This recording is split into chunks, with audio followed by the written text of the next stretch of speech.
இந்திய சுற்றுலா மற்றும் தொழில் பொருட்காட்சி 2024 அப்படி பரதநாட்டியம் அப்படி போட்டிருந்தாங்க. அதுக்கப்புறம் அப்படி சுற்றி பார்த்தவங்கன்னா ஸ்டால்ஸ் எல்லாம் வரிசையாக வச்சுருந்தாங்க. இப்போ ஃபிஷ் இருந்தது, ஃபிஷ் ஃபுட் கோர்ட் இருந்தது, பிரியாணி இருந்தது. அப்படி நம்ம இப்போ வந்தோம்னா குழந்தைகளுக்காக வேட்டு, ஜெயிண்ட் வீல் எல்லாம் பரபரன்னு எல்லாம் விளையாடிட்டு இருந்தாங்க.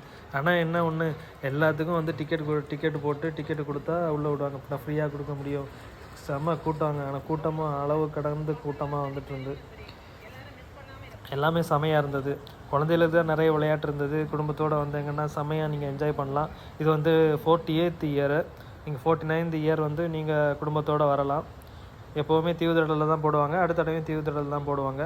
வருஷம் இது நடக்குது. செமையாக என்ஜாய் பண்ணுங்கள். குழந்தைகளுக்காக வந்து வீட்டில் சும்மா இருக்காமல் இந்த மாதிரி டைம் நீங்கள் ஸ்பெண்ட் பண்ணலாம். அவங்களுக்கும் ஒரு என்ஜாய்மெண்ட்டாக இருக்கும். நீங்களும் வந்து ஊரில் தான் இந்த மாதிரிலாம் இருக்கும். சென்னையில் வந்து ரொம்ப ரேரு. அதனால் மிஸ் பண்ணாமல் வந்து எல்லோரும் கண்டிப்பாக